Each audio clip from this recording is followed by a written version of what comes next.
রাসূল যেদিন মেরাজে গমন করলেন ওই দিনটা ছিল মুহররমের 10 তারিখ। বন্ধুরা আমার, আবু জাহেল প্রশ্ন করে, বাতিজা তুমি মেরাজে গমন করেছো, মেরাজ থেকে আল্লাহর সাথে সাক্ষাৎ করেছো। আমি এতদিন ভেবেছিলাম তুমি মোটামুটি পাগল, আজকে থেকে বুঝলাম তুমি বিভোর পাগল। ঠিক আছে ভাতিজা, তুমি যদি মেরাজেই যে থাকো, বলো তো বাইতুল মুকাদ্দাসে তুমি নামাজের ইমামতি করেছো, বলো তো দেখি ডান দিকে কতটা জানালা, বাম দিকে কতটা জানালা। যে মেহরাবে দাঁড়িয়ে তুমি নামাজ পড়েছো, বলো তো দেখি ওই যায় নামাজটার কিরকম কালার এবং মেহরাবের কালারটা কিরকম। আমার আপনার নবী চিন্তিত হয়ে গেলেন। প্রশ্নটা তো সঠিকই, কিন্তু নবী মেরাজে গমন করেছেন জানালা দরজা গোনার জন্য নয়। প্রতিমধ্যেই জিবরাইল এসে জানিয়ে দিলেন, নবী গো, আল্লাহর পক্ষ থেকে আপনাকে সালাম, আপনি মন ঘাবড়াইবেন না। আবু জাহেল প্রশ্ন করছে, আপনি এই দরজা জানালাগুলো গুনে গুনে আপনি আবু জাহেলকে বলে দেন, এই মুহূর্তে হযরতে জিবরাইল বাইতুল মুকাদ্দাসটা আমার আপনার নবীর সম্মুখে এনে হাজির করে দিয়েছে।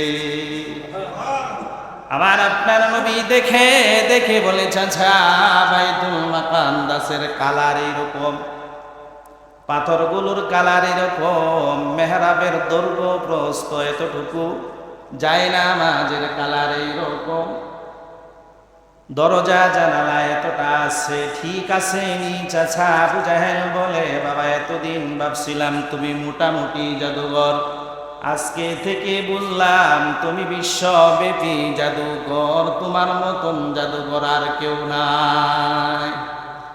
আমার আপনার নবী বললেন, আলহামদুলিল্লাহ, আসলে আমি জাদুঘর, জাদু শিখে আল্লাহ আমাকে পাঠাইছেন আমার প্রতিটা কথা এবং কাজের মাধ্যমে নির্বাচন করে আমার প্রত্যেকটা উম্মত মুসলমান হবে। ওই দিনটাও ছিল 10 মুহররম। আল্লাহ রাসূল সাল্লাল্লাহু আলাইহি ওয়াসাল্লাম বলেন, এই মুহররম মাসে তোমরা রোজা রাখো।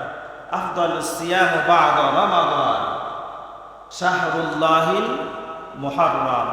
যে এই মুহররম মাসের রোজা আল্লাহ তাআলার কাছে রমজান মাসের রোজার পরে যে দামি রোজা, সেটা হলো মুহররম মাসের রোজা। সুবহানাল্লাহি ওয়া বিহামদিহি।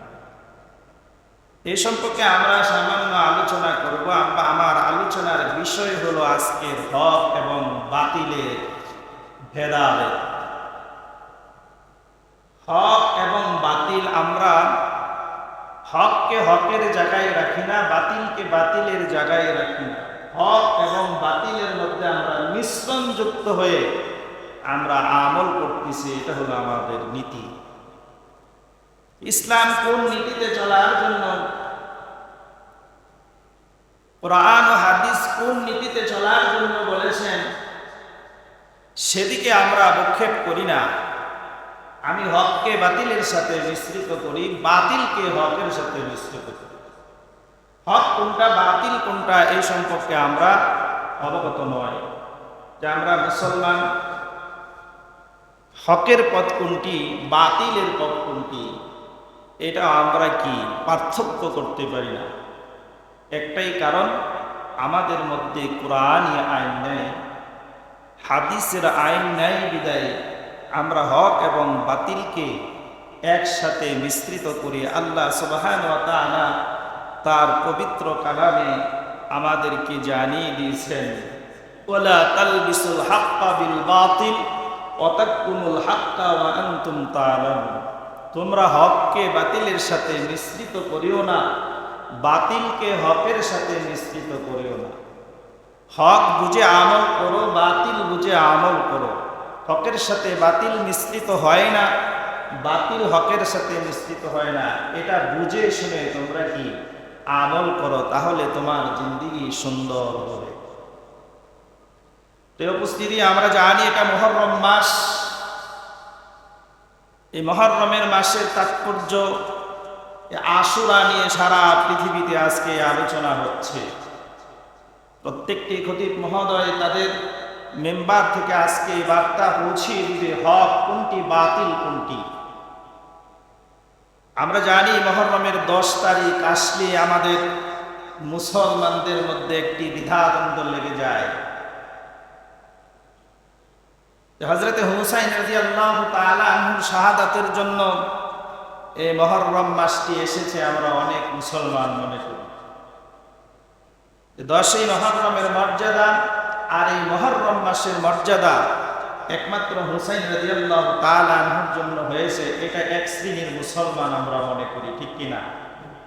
যেই 10ই মুহররম আশুরা, এই দিনটি একমাত্র হুসাইন রাদিয়াল্লাহু তাআলা আনহু তার পরিবারের 72 জন আহলে বায়তকে নিয়ে এজিদের মোকাবেলা করে শহীদ হয়েছেন। এর জন্য এই মুহররমের দামটা আল্লাহর কাছে বেড়ে গেছে, এটা আমরা এক শ্রেণীর মুসলমান মনে করি এবং করিও, ঠিক কিনা? আর উলামায়ে কেরাম মনে করে না এটা যে 10ই মুহররম হুসাইন রাদিয়াল্লাহু তাআলা আনহুর জন্য মর্যাদা বাড়ছে।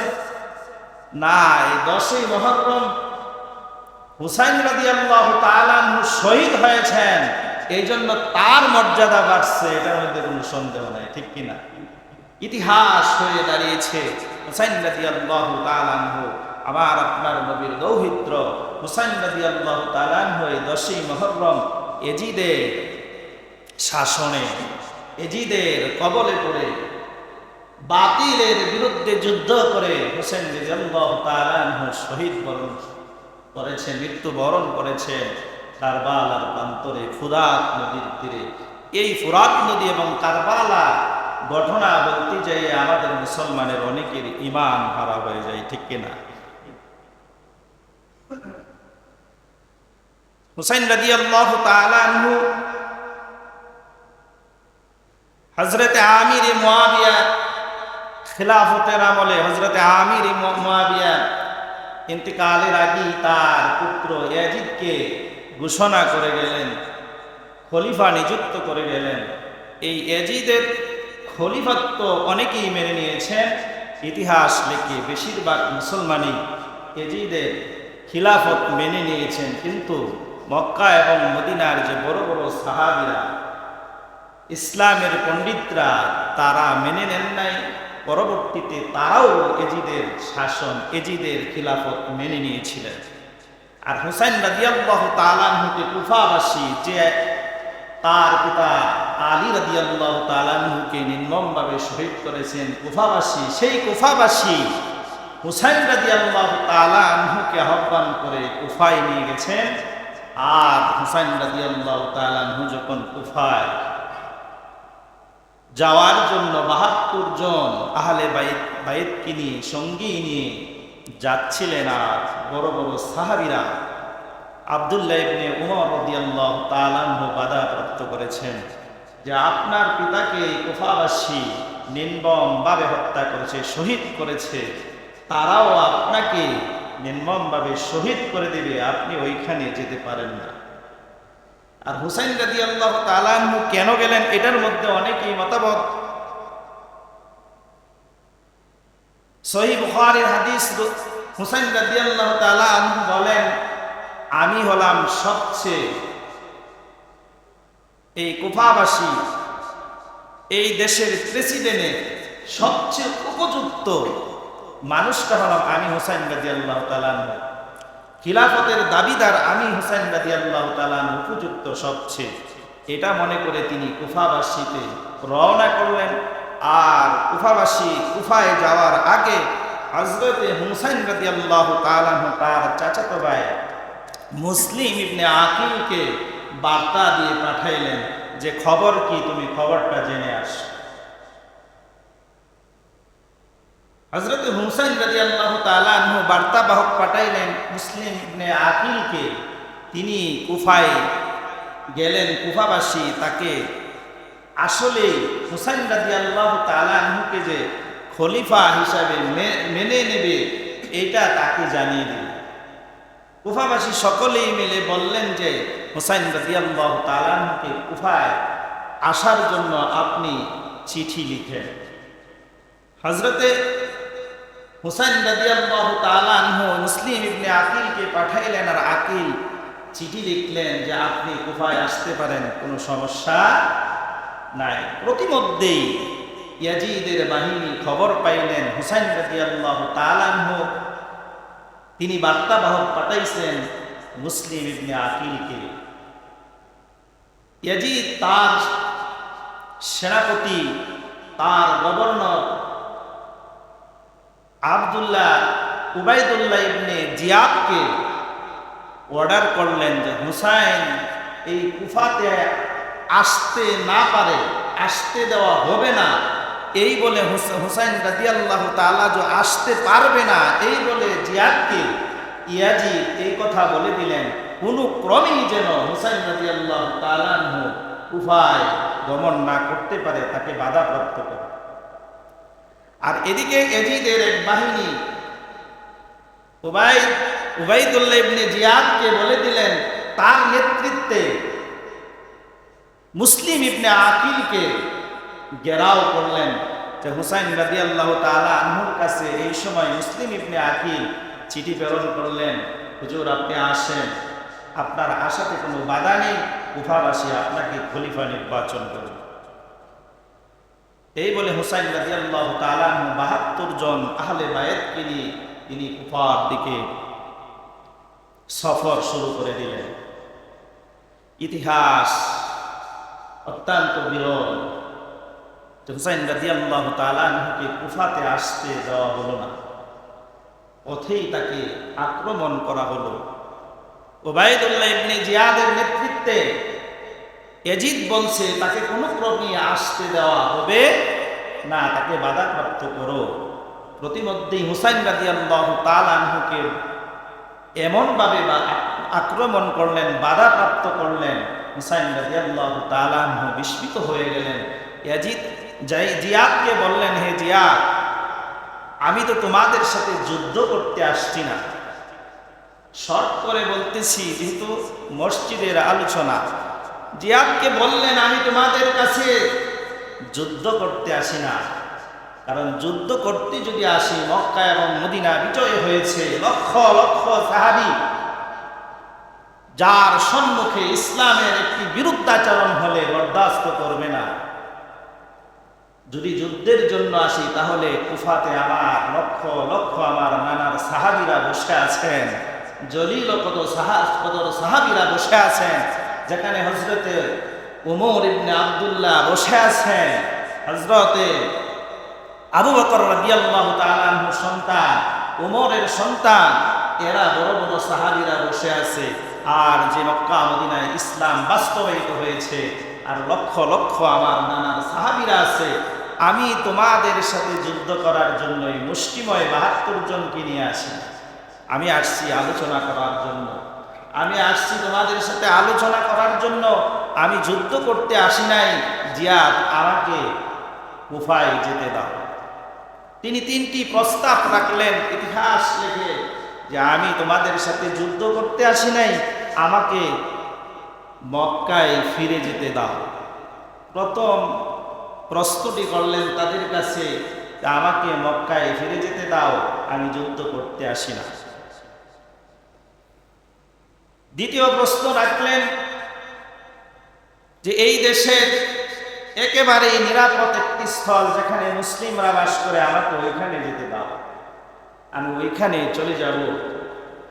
৩ নাম্বার প্রশ্ন রাখলেন, আমাকে ইয়াজিদের নিকট যেতে দাও, আমি তার সাথে আলোচনা করব। পৃথিবীর ইতিহাস একটি বিরল ইতিহাস, যে মুসলমানের সাথে যুদ্ধ করে ইয়াজিদের বাহিনীর কাছে মুহাম্মদ সাল্লাল্লাহু আলাইহি ওয়াসাল্লামের আহলে বায়ত ৩২ জন সহ নির্মমভাবে ফোরাত নদীর তীরে শহীদ হয়েছেন। এটা ইসলামের বড় বিরাট একটি ইতিহাস। মুসলমানের সাথে যুদ্ধ করে, এটা ইসলামের কোনো কায়দায় নিয়ম কানুন নেই, আসেনি। এই জন্য আজকের এই কারবালার ইতিহাস নিয়ে মানুষ বিভ্রান্তির দিকে ছুটছে। যে ইসলামের যুদ্ধ হয় নাই, এটা ক্ষমতার যুদ্ধ হয়েছে, যেটা সারা বিশ্বব্যাপী চলছে। ক্ষমতার জন্য আমি ক্ষমতার মসনদে বসে থাকবো, কাকে মারতে হবে, কাকে শেষ করে দিতে হবে, কাকে গুম করতে হবে, কাকে আয়না করে রাখতে হবে, সেটা আমার বিষয় নয়। আমার বিষয় হলো আমার ক্ষমতা থাকতে হবে। একমাত্র ক্ষমতার কারণে এই ফুরাত নদীর তীরে যুদ্ধ হয়েছে, এজিদের বাহিনীর কাছে মুসলমান শহীদ হয়েছে। প্রশ্ন জাগতে পারে তারাও তো মুসলমান, কি বলেন? ইতিহাস থেকে ওইখানে ৩,৫০০ কোরআনের হাফেজ ছিল এজিদের বাহিনী। যে কোরআনের হাফেজ, তারা কি মুসলমান নয়? ৭,০০০ মুফতি ছিল, যেখানে উলামায়ে কেরাম ছিল, বড় বড় আলেম ছিল, ইতিহাস লেখে, তারাও তো মুসলমান ছিল, কি বলেন? তাহলে এই ইতিহাস থেকে আমরা নেব আলেম হলেই সে মুসলমান, কি বলেন? আলেম তো আবু জাহেল ছিল না? আবু জাহেল সবচেয়ে বড় আলেম ছিল, কিন্তু তার মধ্যে ঈমান ছিল।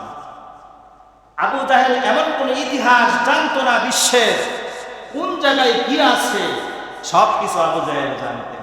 কারণ কিতাব লেখে মুহাম্মদ সাল্লাল্লাহু আলাইহি ওয়াসাল্লাম যখন মেরাজ থেকে এই জমিনে নেমে আসছেন আর মেরাজের ঘটনাগুলি বলতেছিলেন, আবু জাহেল শুনতেছিলেন যে মুহাম্মদ সাল্লাল্লাহু আলাইহি ওয়াসাল্লাম কিছুক্ষণের, একটি রাত্রির কিছু সময়ের মধ্যে তিনি মেরাজ করে দীর্ঘ ২৭ বছর কাটিয়ে আসছেন, আল্লাহর সাথে কথা বলছেন।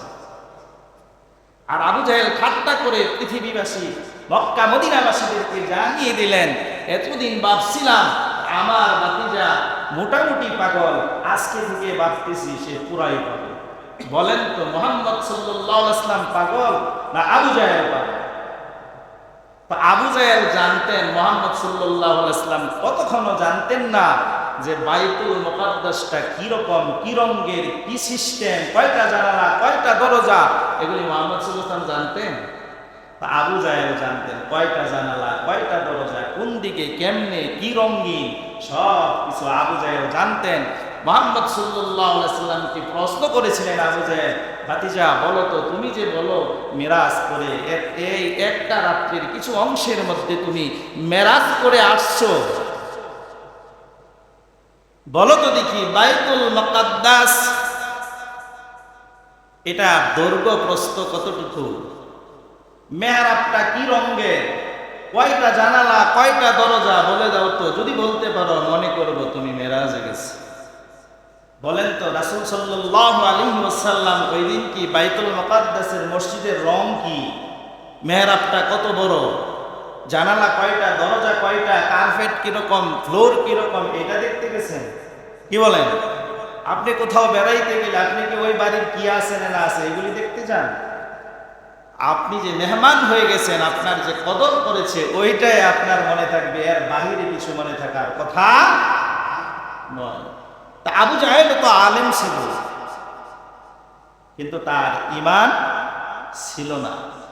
যদি ঈমান থাকতো তাহলে রাসূলের সবচেয়ে বড় প্রিয় সাহাবী হতো, বিশ্বব্যাপী সকলেই তার নাম স্মরণ করত আবু জাহেলকে, যদি তার ঈমান থাকতো, ঠিক কিনা?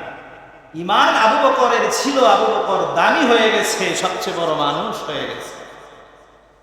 উমর কাফের ছিল, কাফের থেকে ঈমান ওয়ালা হয়ে গেছে, আর পৃথিবীর দ্বিতীয় ব্যক্তিতে পরিণত হয়েছে, ঠিক কিনা? রাসূল সাল্লাল্লাহু আলাইহি ওয়াসাল্লাম যেদিন মেরাজে গমন করেন, ওই বাইতুল মুকাদ্দাসে যেদিন নামাজ পড়ান, লক্ষ লক্ষ নবীরা পিছনে নামাজ পড়েছেন, ওই দিনটা ছিল 10ই মুহররম। এইটাও একটা ইতিহাস। আর আমরা আজকে ইতিহাস গণনা করি 10ই মুহররম, কারবালার প্রান্তরের ইতিহাস। হুসাইন রাদিয়াল্লাহু তাআলা আনহু শহীদ হয়েছেন, এই জন্য 10ই মুহররম এসেছে। নাউজুবিল্লাহ, এই কথা বলাটা মানুষের ঈমান থাকবে না। বলতে হবে হযরতে হুসাইন রাদিয়াল্লাহু তাআলা আনহু মুহররমের 10 তারিখে কারবালার প্রান্তরে শহীদ হয়েছেন, তার মর্যাদা বেড়ে গেছে, ঠিক কিনা?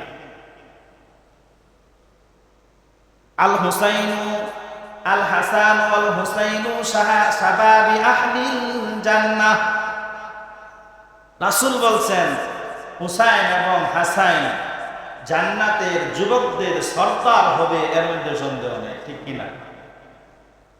হুসাইন রাদিয়াল্লাহু তাআলা আনহু, হাসান রাদিয়াল্লাহু তাআলা আনহু রাসূলের দৌহিত্র।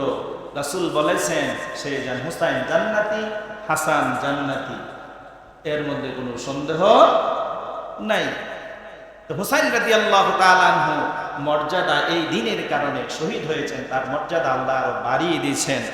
হুসাইন রাদিয়াল্লাহু তাআলা আনহু শহীদ হয়েছেন, এর জন্য মুহররমের 10 তারিখের মর্যাদা বাড়াইছে, এটা ভুল। এই ধরনের ইতিহাস কোনো কিতাবে লেখে নাই, আমরা এই বিভ্রান্তির পথে আছি, ঠিক কিনা? আবু জাহল রাসূল সাল্লাল্লাহু আলাইহি ওয়াসাল্লামকে প্রশ্ন করলেন, রাসূল যেদিন মেরাজে গমন করলেন ওই দিনটা ছিল মুহররমের 10 তারিখ। বন্ধুরা আমার, আবু জাহল প্রশ্ন করে, বাতিজা তুমি মেরাজে গমন করেছো, মেরাজ থেকে আল্লাহর সাথে সাক্ষাৎ করেছো, আমি এতদিন ভেবেছিলাম তুমি মোটামুটি পাগল, আজকে থেকে বুঝলাম তুমি বিভোর পাগল। ঠিক আছে ভাতিজা, তুমি যদি মেরাজেই যে থাকো বলো তো বাইতুল মুকাদ্দাসে তুমি নামাজের ইমামতি করেছো, বলো তো দেখি ডান দিকে কতটা জানালা, বাম দিকে কতটা জানালা, যে মেহরাবে দাঁড়িয়ে তুমি নামাজ পড়েছো বলো তো দেখি ওই যায় নামাজটার কিরকম কালার এবং মেহরাবের কালারটা কিরকম। আমার আপনার নবী চিন্তিত হয়ে গেলেন। প্রশ্নটা তো সঠিকই, কিন্তু নবী মেরাজে গমন করেছেন জানালা দরজা গোনার জন্য নয়। প্রতিমধ্যেই জিবরাইল এসে জানিয়ে দিলেন, নবী গো, আল্লাহর পক্ষ থেকে আপনাকে সালাম, আপনি মন ঘাবড়াইবেন না। আবু জাহেল্লা প্রশ্ন করছে, আপনি এই দরজা জানালাগুলো গুনে গুনে আপনি আবু জাহেলকে বলে দেন, এই মুহূর্তে হযরতে জিবরাইল বাইতুল মুকাদ্দাসটা আমার আপনার নবীর সম্মুখে এনে হাজির করে দিয়েছে।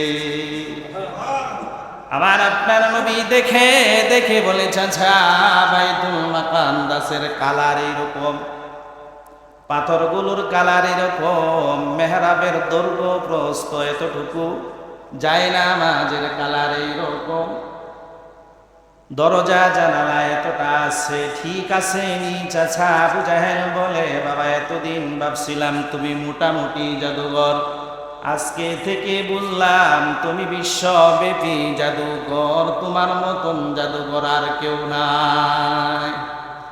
আমার আপনার নবী বললেন, আলহামদুলিল্লাহ, আসলে আমি জাদুঘর, জাদু শিখে আল্লাহ আমাকে পাঠাইছেন আমার প্রতিটা কথা এবং কাজের মাধ্যমে নির্বাচন করে আমার প্রত্যেকটা উম্মত মুসলমান হবে। ওই দিনটাও ছিল 10 মুহররম। তাহলে মুহররমের মর্যাদা এই হুসাইন রাদিয়াল্লাহু তাআলা শহীদের কারণে হয় নাই, হ্যাঁ বিশ্বব্যাপী ইতিহাস করে রাখার জন্য আল্লাহ তাআলা এই ঘটনাটি ঘটিয়েছেন। যদি মুসলমানে যুদ্ধ হতো, এই পৃথিবী ধ্বংস হয়ে যেত। প্রশ্ন জাগতে পারে, ওই দিন 22,000 সৈন্যের মোকাবেলা করে এজিদে আমার আপনার নবীর দৌহিত্র হুসাইন রাদিয়াল্লাহু তাআলা আনহু ওই কারবালার প্রান্তরে হাজার হাজার মুসলমানকে ওই দিন তার তলোয়ারের নিচে ফেলে দিয়েছেন। এরা কি মুসলমান? 72 জন আহলে বাইত 22,000 সৈন্যের মোকাবেলা করেছেন। তার মধ্যে 7,000 মুফতি ছিল, বড় বড় আলেম ছিল, 3,500 কোরআনের হাফেজ ছিল। এই 10,500 আলেম হাফেজ তারাও হুসাইন রাদিয়াল্লাহু তাআলা আনহুর সাথে যুদ্ধ করেছে বলা যাবে। মুসলমানের সাথে যুদ্ধ করতে পারে না। হুসাইন রাদিয়াল্লাহু তাআলা আনহু এজিদের সেনাপতি উবাইদুল্লাহ ইবনে জিয়াদ আটকিয়ে দিলেন আর এই তিনটি প্রস্তাব রাখেন রাসূল সাল্লাল্লাহু আলাইহি ওয়াসাল্লামের দৌহিত্র ইয়াজিদ। ও ইয়াজিদের সেনাপতি উবাইদুল্লাহ ইবনে জিয়াদ, আমি হুসাইন রাদিয়াল্লাহু তাআলা আনহু তোমাদের সাথে যুদ্ধের জন্য আসি নাই, আমি এসেছি ইয়াজিদের সাথে পরামর্শ করতে, কুফাবাসীর সাথে পরামর্শ করতে। আমার গোষ্ঠীর লোকেরা আমাকে বাধা প্রাপ্ত করেছে। এই কুফাতে আমার বাবা আলী রাদিয়াল্লাহু তাআলা আনহুকে তোমরা শহীদ করেছো। আমার গোষ্ঠীর লোকেরা আমাকে নিষেধ করেছে, নিষেধ না মেনে আমি তোমাদের কাছে আসছি। খোদার কসম করে বলি, আমি হুসাইন রাদিয়াল্লাহু তাআলা আনহু তোমাদের সাথে যুদ্ধের জন্য আসি নাই।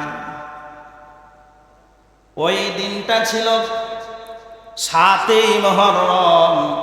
7 মুহররম থেকে 9 মুহররম 3 দিন পর্যন্ত আমার আপনার নবীর দৌহিত্র হুসাইন রাদিয়াল্লাহু তাআলা আনহুকে ওই উবাইদুল্লাহ ইবনে জিয়াদ আটকিয়ে রেখেছেন। আর এই 3 দিনের মধ্যে একদিনও তাদেরকে পানি দেওয়া হয় না। দেখবেন আমাদের এলাকাতে এখন হুসাইনকে পানি দিল না, পানি পিপাসায় পিপাসিত হয়ে মৃত্যুবরণ করেছেন। খিচুড়ি, ঢালা খিচুড়ি পাক করে মানুষদেরকে খাওয়ায়, আসেনি? এটার ইতিহাস দেখলাম যে এটারও ইতিহাস শিয়া গোষ্ঠী থেকে আসছে।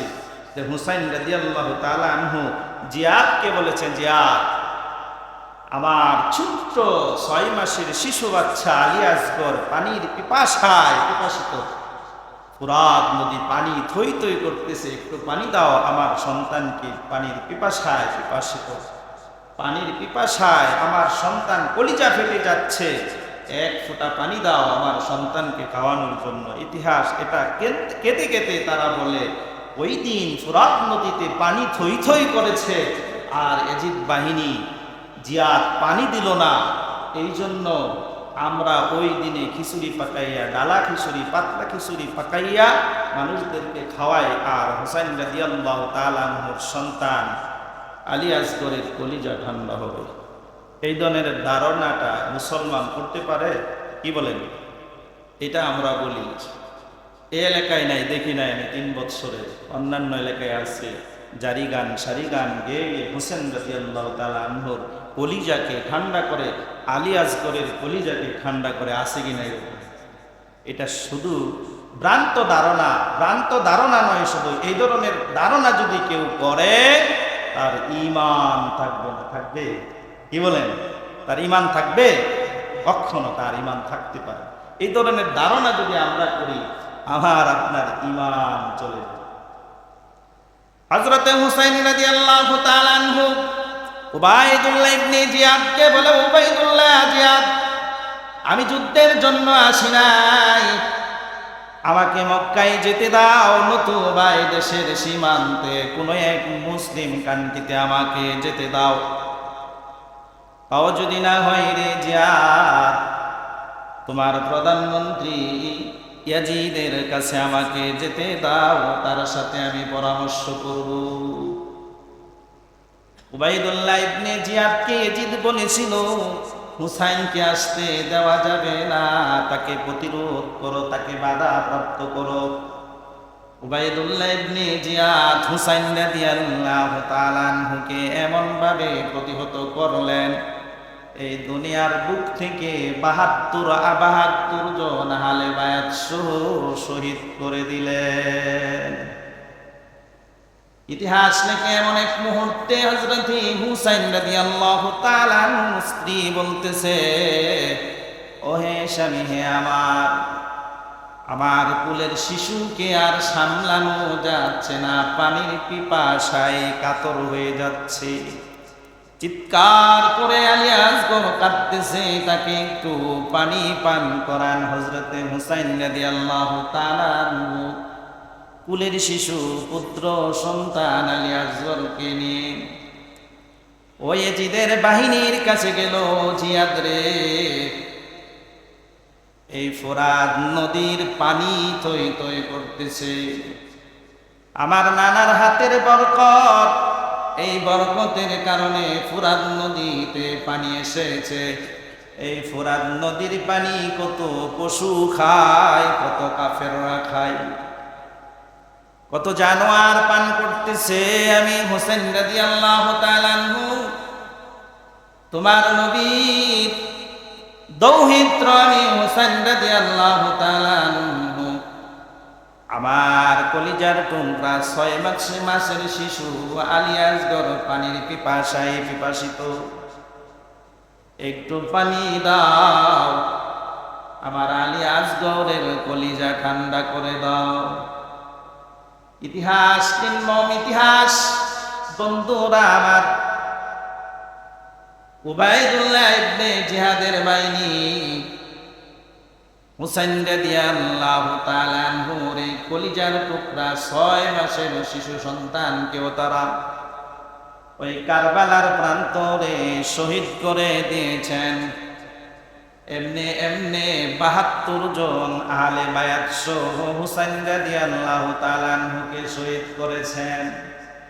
ইতিহাস লিখে হুসাইন রাদিয়াল্লাহু তাআলা আনহু এমনি ভাবে যুদ্ধ করতেছেন। ও ইয়াজিদের বাহিনী দেখে হযরতে হুসাইন রাদিয়াল্লাহু তাআলা আনহুর তলোয়ারের সাথে লক্ষ লক্ষ তলোয়ার ঘুরতেছে। কোন সৈন্যবাহিনী হুসাইন রাদিয়াল্লাহু তাআলা আনহুর কাছে যায় নাই, তাকে মারতে কেউ সাহস পায় নাই। ইতিহাস লিখে সীমারের নেতৃত্বে আমার আপনার নবী, নবীর দৌহিত্র হুসাইন রাদিয়াল্লাহু তাআলা আনহুকে ওই যুদ্ধের ময়দানে শেষ করে নাই। তারা তাকে ডেকে এনে বলল, আমরা যুদ্ধ করতে চাই নাই, যুদ্ধ বন্ধ করতে চাই। হুসাইন রাদিয়াল্লাহু তাআলা আনহু বললেন, আমি বুঝতে পেরেছি আমার বাবাকেও এখানেই তোমরা শহীদ করে দিয়েছো, আমাকেও এখানে শহীদ করা হবে, এর মধ্যে কোনো সন্দেহ নাই। হযরতে হুসাইন রাদিয়াল্লাহু তাআলা আনহুকে প্রতিমধ্যে সীমার শহীদ করে দিল। বডি থেকে মাথাটা আগলাগ করে দিলেন। আর পৃথিবীর ইতিহাসে এই দিনটি একটি কালো পর্দায় নির্মিত হলো। আমরা মুসলমান, এই 10ই মুহররম সম্পর্কে আমাদের জানা নাই, ইতিহাস জানি না।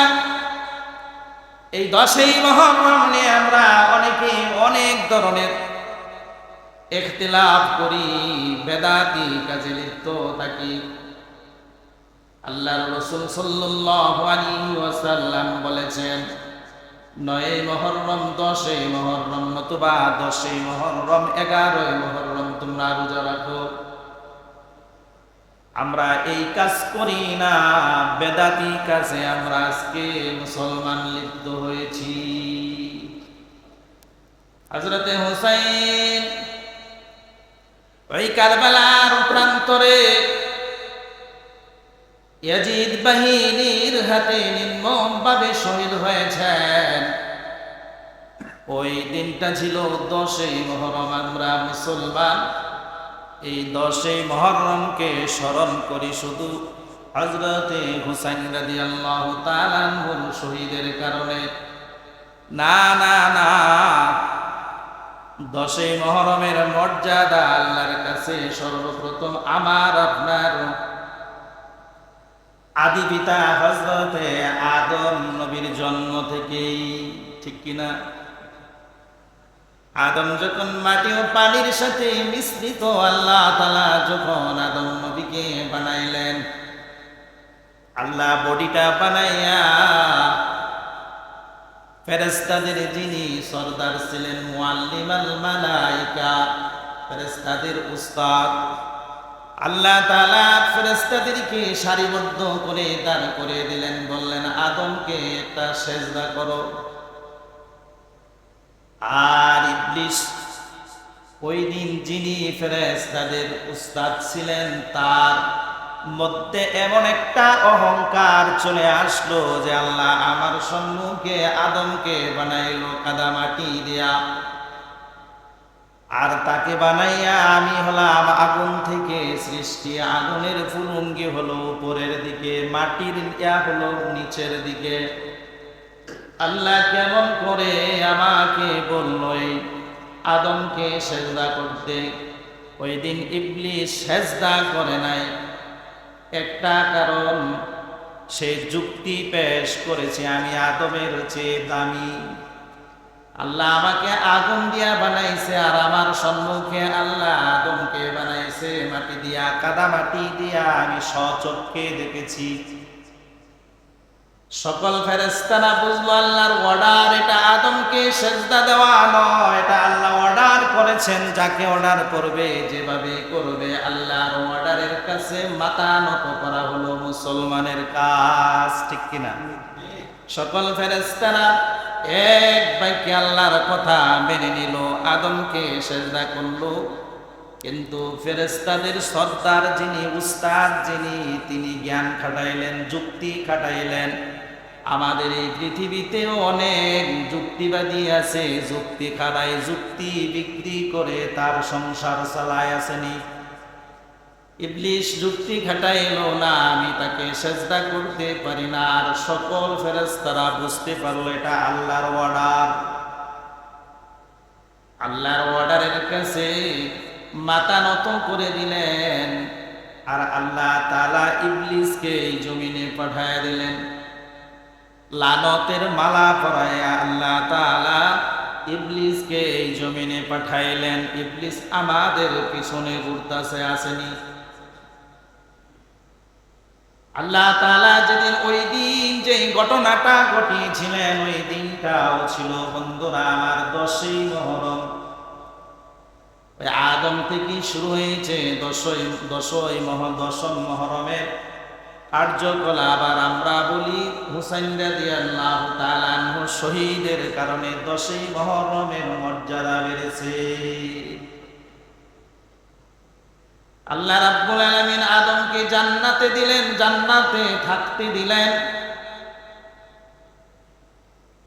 وَقُلْنَا يَا آدَمُ اسْكُنْ أَنْتَ وَزَوْجُكَ الْجَنَّةَ وَكُلَا مِنْهَا رَغَدًا حَيْثُ شِئْتُمَا وَلَا تَقْرَبَا هَٰذِهِ الشَّجَرَةَ فَتَكُونَا مِنَ الظَّالِمِينَ। আল্লাহ তাকে জান্নাতের নাজ নেয়ামত দিলেন, এখানে থাকো, সুষ্ঠুভাবে থাকো, সুশৃঙ্খল ভাবে থাকো রে আদম।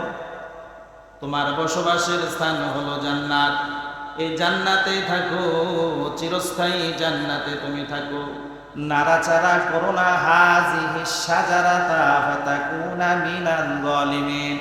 ওই দেখো একটা বৃক্ষ দেখা যাচ্ছে, ওই বৃক্ষের ফল কখনো তুমি ভক্ষণ করো না।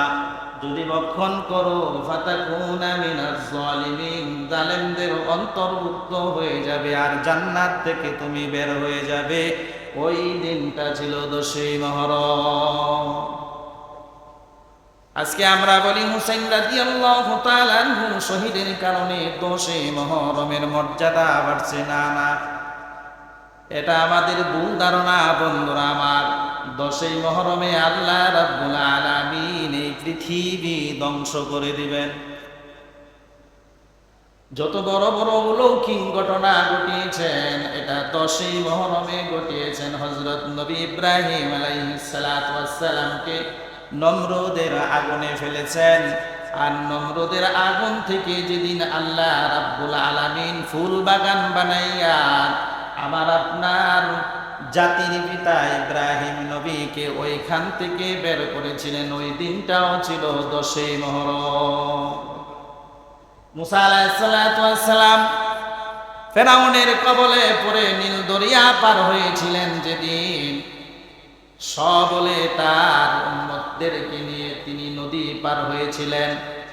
নদীতে 12টা রাস্তা হয়েছিল। ওই দিন ফেরাউনের সৈন্যবাহিনীকে আল্লাহ রাব্বুল আলামিন নীল দরিয়ার মাঝখানে ওই রাস্তা দিয়ে যখন অতিক্রম করেছিল, ওই দিন ফেরাউনকে নির্মমভাবে পানিতে ডুবায়া মারছে, ওই দিনটাও ছিল 10ই মুহররম। তাহলে এই পৃথিবীর যতগুলি বড় বড় ঘটনা আল্লাহ তাআলা ঘটিয়েছেন, সবগুলো ঘটনা হলো 10ই। তাহলে আমরা বুঝি শুধু হুসাইন রাদিয়াল্লাহু তাআলা আনহু শহীদের কারণে 10ই মুহররমের মর্যাদা বাড়ছে, না, এটা আমাদের ভুল ধারণা। এই উপস্থিতি আসলে ওয়াজ যত করি আর শুনি, ভালো লাগে, ভালো লাগবে এটা নয়, আমার জীবনে যদি আমলে পরিণত না করি। আমি বারবার বলি যে ফজরের নামাজে আমরা 10-15 জন 20 জন নামাজ পড়ি, এলাকার মধ্যে অনেক মুসলমান আছে। কি বলেন? এই মুহররম থেকে আমরা কি শিখলাম? হুসাইন রাদিয়াল্লাহু তাআলা কেন শহীদ হয়েছেন? নিজের জন্য নয়, নিজের নেতৃত্বের জন্য নয়, একমাত্র ইসলামকে বাস্তবায়ন করার জন্য, ইসলামকে জিন্দা করার জন্য। সকল সাহাবীরা একমতে ইসলামকে বাস্তবায়ন করার জন্য এই পৃথিবীর বুক থেকে তারা এই যুদ্ধ যত কিছু যা করেছেন সব ইসলামের জন্য করেছেন, দ্বীনের জন্য করেছেন। আর আমি আপনি যা করতেছি সব আমার পেট ভরার জন্য আর দুনিয়ার জন্য, ঠিক কিনা? তাদের জিন্দিগি আর আমার জিন্দিগি যদি পার্থক্য করি, আকাশ পাতাল ব্যবধান, আমি মুসলমান আছি কিনা এটাই আমার সন্দেহ আছে। কি বলেন? আমি মুসলমান, আমি আল্লাহর বান্দা, যিনি আমাকে সৃষ্টি করলেন, সৃষ্টিকর্তার কথা মানি না, তাহলে আমার মতন আপনার মতন বেয়াদব পৃথিবীর জমিনে আছেন? কি বলেন? যিনি আমারে বানাইলো তার কথাই মানি না, বৃদ্ধাঙ্গুলি দেখাচ্ছি, তোমার কথা মানি না। ফজরের নামাজ আমার উপর, আপনার উপর খরচ করেছেন, আর আমি বৃদ্ধাঙ্গুলি দেখি আমি ঘুমাচ্ছি, তোমার কথা মানি না। তুমি সৃষ্টি করছো, তাতে কি হয়েছে? তোমার হুকুম আমি মানি না। এটাই তো আমরা বলি। কি বলেন? আমাদের ধারণা তো এটাই হবে। আমি মনে করি যেহেতু আমি সৃষ্টিকর্তার হুকুম মানতেছি না, তাহলে আমি ধরে নিব আমি সৃষ্টিকর্তাকে মানি না, তুমি কেন আমারে সৃষ্টি করলা? কি বলেন? আমার কথা কি রাগ করতেছেন? কথায় কথা আসে। এই জন্য বন্ধুরা আমার, আমি বারবার বলি, যেখানেই যাই, দেশের সকল জায়গায় তো আল্লাহ তাআলা আপনাদের দোয়া আমাকে নেওয়াচ্ছে। যেখানেই যে আমি কথাটা বলি, আপনি সৃষ্টিকর্তাকে মানেন না, আপনি কি মানুষ? আপনি মানুষ না, আপনি পশুর চেয়েও খারাপ, পশুর চেয়েও অদম, ঠিক কিনা? কি বলেন? কোরআনে আছে আমি যে অদম, আমি যে আল্লাহর কথা মানি না। আমি যখন আল্লাহর কথা মানব তখন আমি কি উত্তম হব। যেরকম ইবলিস ছিল ফেরেশতাদের সর্দার, যখন আল্লাহর হুকুমের কাছে সে তোয়াক্কা করে নাই, হুকুম মানে নাই, তখন পৃথিবীর নির্দিষ্ট জাতিতে সে পরিণত হয়েছে, ঠিক কিনা? যখন আমি আপনি আল্লাহর কথা মানব, আমি সবচেয়ে দামি হয়ে যাব। আমি যখন কথা মানব না, আমি কুকুরের চেয়ে অদম হয়ে যাব, এর মধ্যে কোনো সন্দেহ নাই। কি বলেন? জ্ঞানী যারা বুঝে তারা শুধু ইশারায়, নাদানেরে বুঝাইতে কে পারে কোথায়। জ্ঞানীরা এক কথায় বুঝে নেই, জ্ঞানী যারা বুঝবেও তারা, জ্ঞানী যারা না তারা বুঝবে না। এই জন্য আমার কথা আমি কি বুঝাচ্ছি, কি বুঝাতে চাচ্ছি, আপনারা অবশ্যই যেন আমি মুসলমান, আমি মুসলিম, আমার আল্লাহর হুকুম মানতেই হবে, রসুলের তরিকা মানতে হবে। আল্লাহ তাআলা আমাদের সকলকে রসুলের তরিকায়, আল্লাহর হুকুম আহকাম রসুলের তরিকায় আমার জিন্দিগিকে সুন্দর করে চলার তৌফিক দান করুক। ওয়া মা আলাইনা ইল্লাল বালাগ। আসসালামু আলাইকুম ওয়া রাহমাতুল্লাহি ওয়া বারাকাতুহু।